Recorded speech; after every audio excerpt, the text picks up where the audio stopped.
Good morning. I'm going to take you through the volunteer reference form. This is the form that is created as a script to help you as you start on your call. Please go through it in the beginning of the day, as there's some videos that may be helpful to you. And each client that you bring on, you need to record on a new form just because we would have the information displayed the way we need to, and you would also be geared towards making this a very successful call. First, you put your email address, not the person who's calling you.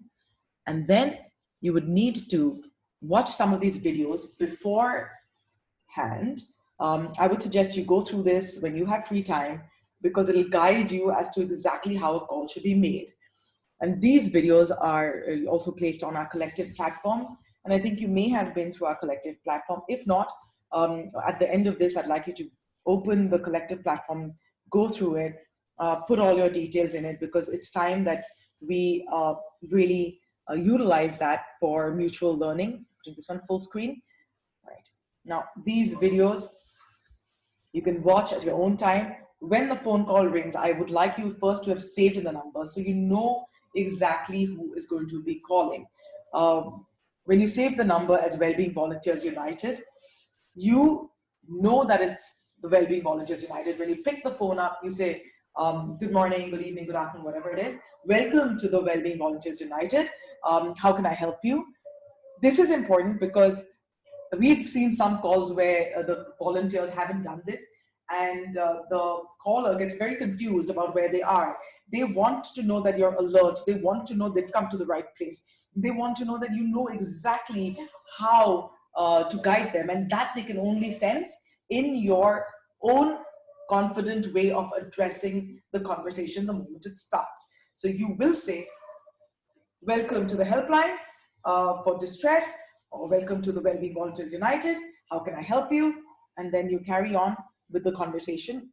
I suggested that you don't give your real name, but it is imperative that you give a name, an alias of sorts, because the alias helps them identify with you. They know what to call you. You can build a sort of a rapport. So try to do that. And then you can introduce yourself. I am so and so, and how can I help you? And then you can ask the caller for some details about themselves, like age, gender. Of course, I've written name, but if they give the name during the conversation, that's great. You can put it on.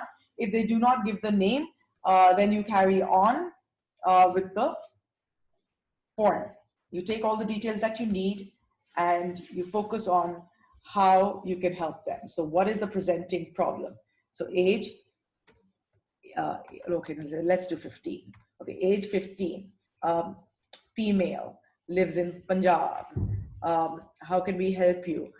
My father is getting angry and hitting me daily. Okay, this is what they say. Now you have to go to, okay, what really is happening in this house? We already know that they're all forced to stay together because it is the period of the coronavirus and everybody's in their own homes. The father's getting angry and hitting her or hitting other people maybe in the house. Of course, she can't change the way her father's behaving. What can she do about the situation? She's calling you in distress. Of course, this is an extremely difficult situation that she's going through. And so first you will begin by validating her feelings.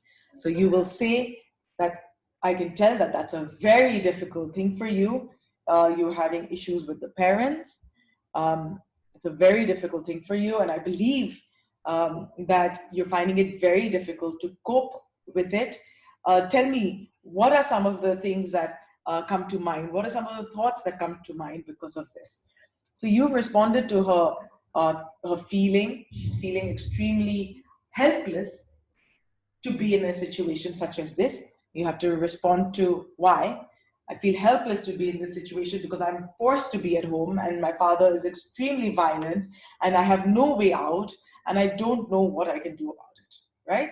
And you will repeat to her this, that it seems to me that you feel very helpless and very upset that there seems to be no way out and you can't work on saving yourself from the situation, and it's making you feel extremely nervous to be there. It's causing you a great amount of sadness.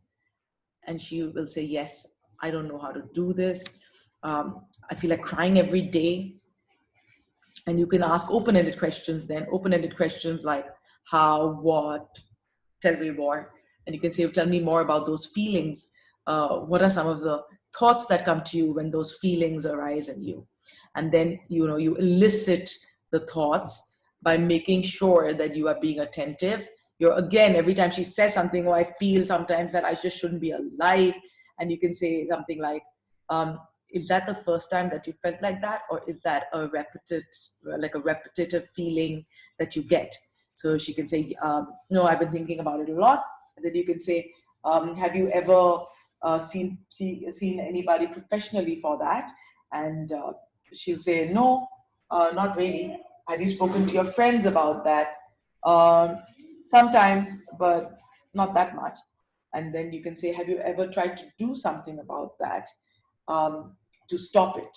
So she can say, no, I just think about it. I don't do anything. And you can ask them, have you ever tried to harm yourself?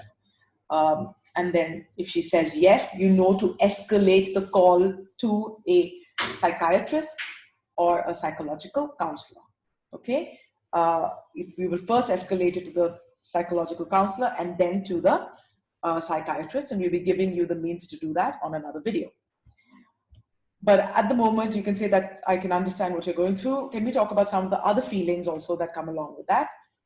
And you can start working on that. You can start exploring that, how long has it been? When you feel like this negatively, is there something that you can do to bring yourself in a more positive state of mind? And she said, no, how can I? I'm getting violated. I'm getting attacked. I find it difficult. And then you can say, it is very difficult. Is there anybody else in the house that you can be around so that you have a support system there? And she can either say yes or no. And if she says no, not really, again that this is a call which needs more attention, and you will move the call. Now let's take another example. If she says, I think that actually there are many people and maybe I can just hang out with them, you can say, okay, great. If there are many people, stay there, keep yourself surrounded by other people. That's a great idea. What else can you do? You can say, I can make sure that I remain calm, because when he gets angry, sometimes I lash back at him and I call him names, and he doesn't like that. He gets upset, and then he comes to hit me. So here you were actually seeing that she also plays a part in this problem, that she also nudges him towards losing his temper. Although there's nothing right about being violent and abusive, but as long as you can show her the mirror of the fact that if you did not want the abuse, what are some of the things that you could do to change the situation? So she can say, I could be a lot calmer. When I'm feeling upset, I can just go and read. Or she let her give you suggestions. So you're eliciting suggestions from her. Then you move on to how is it impacting you when you move away or when you are there, whichever one that the person is on. When you're still in that situation, how is it impacting your body and health? You can say it's impacting me like this. What are some of the symptoms of stress? And it can tell you the symptoms of stress. Healthy or unhealthy? What are some of the mind-body connections? Are they causing you to feel unhealthy in the body? No, I take care of myself. I work out every day. Even in this time, I work out all the time. So you can say, okay, that's great. This 15-year-old is taking care of herself. That's fantastic. And then you can move on to, and how do you engage? How do you spend most of your time in the house nowadays?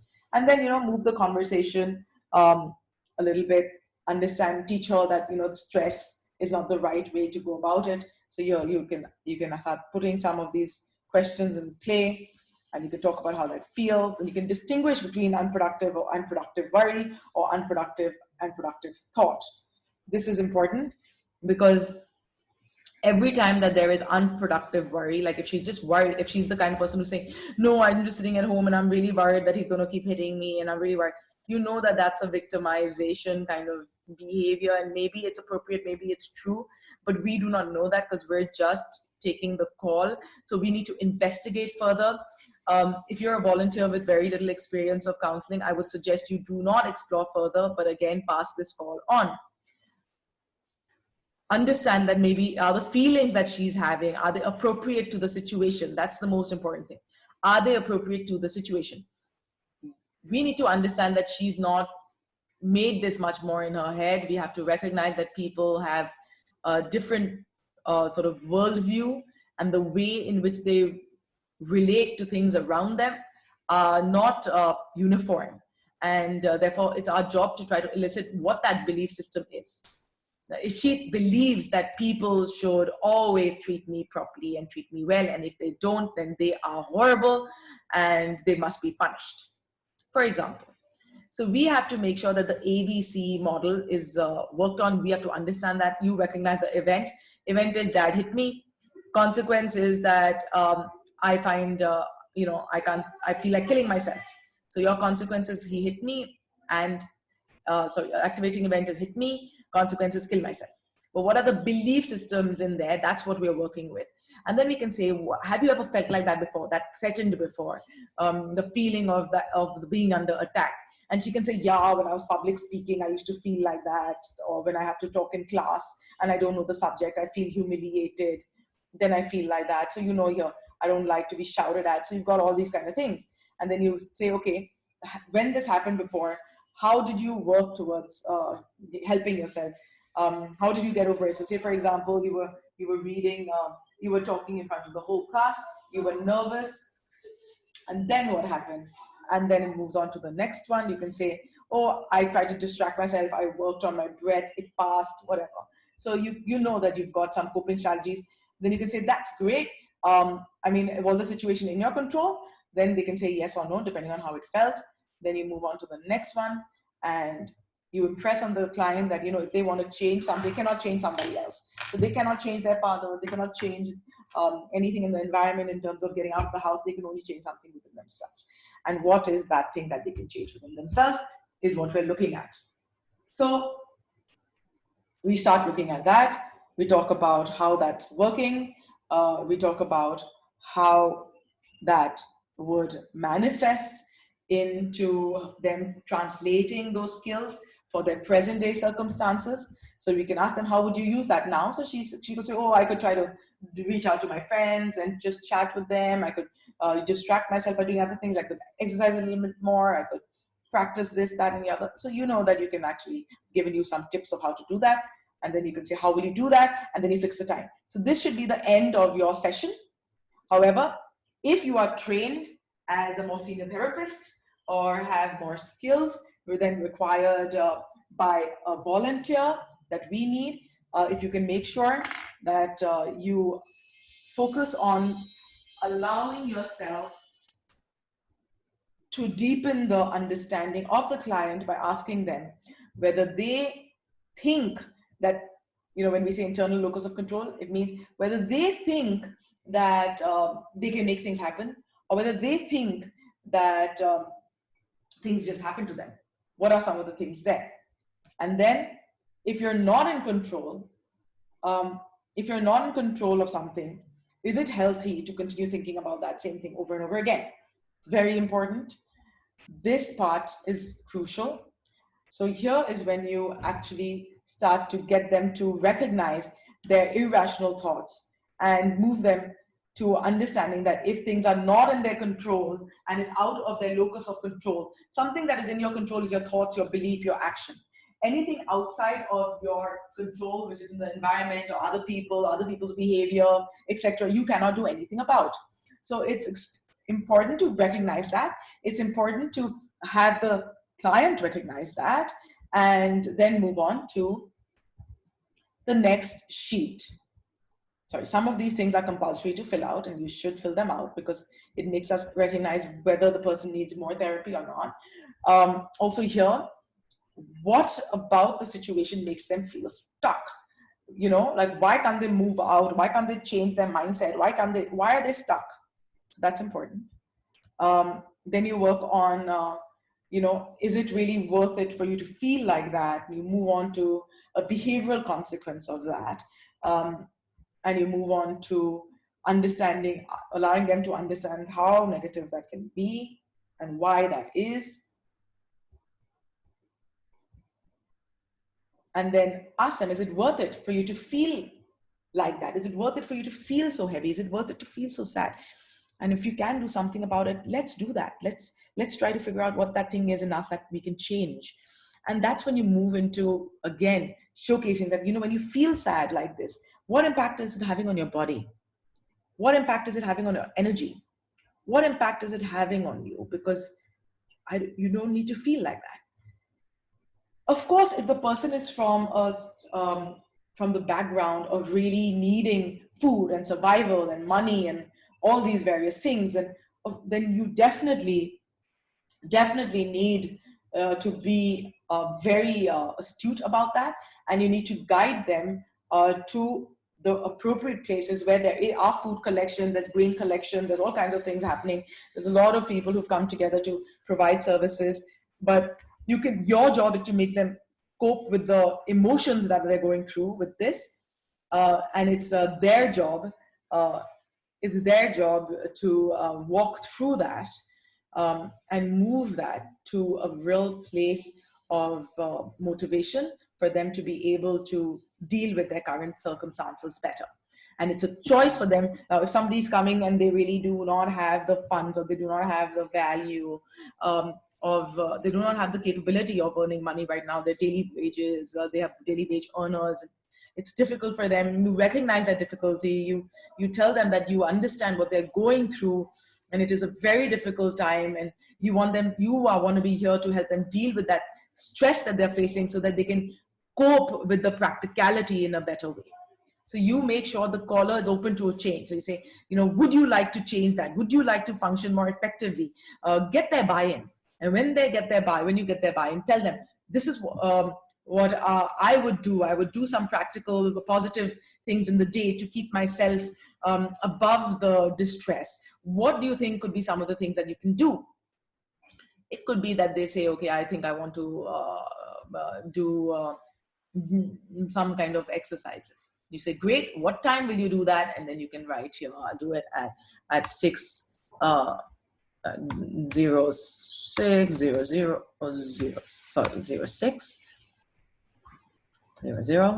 a.m. And then you say, great. After now that you know that you can do something about the situation that you're in, I want to understand how and what will you do to get better. And then you talk about what is the one thing that you've learned from this call, and you write that down. I've learned that I am in control of my reactions to my thoughts. Okay, how are you feeling now? I'm feeling very relaxed and calm. And then you can move on to, yes, thank you very much.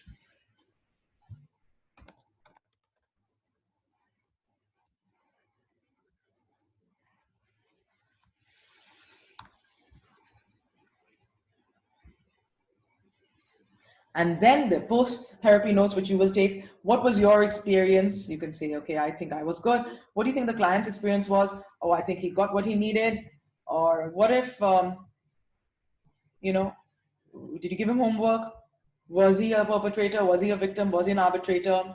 What that means is, did he cause the anger? Did he feel like somebody else was doing something to him? Or was he somebody who was stuck in the middle? When you end the call, say, thank you so much for calling in. I hope you feel better. And I hope you feel better. And please do follow your routine that you've set for yourself, and we'll take it forward from there. Bye-bye, and thank you so much. Do call back if you need to. And that is when you submit the form. And that is your volunteer reference form. It's an extremely important piece of this If you want to download it. We have around the groups, we've given some downloadable forms, downloadable reference forms. Go through them, give your feedback on it. And even if you do not want to fill it out on the net while we are going through it, I would urge you to please go on, go and do it in writing. You can use your pen and paper if you want, but after that, I need you to put it on, because it also helps us collect data for really what India is going through. And I think that's very important. Thank you very much. I hope this helps you. And all the best.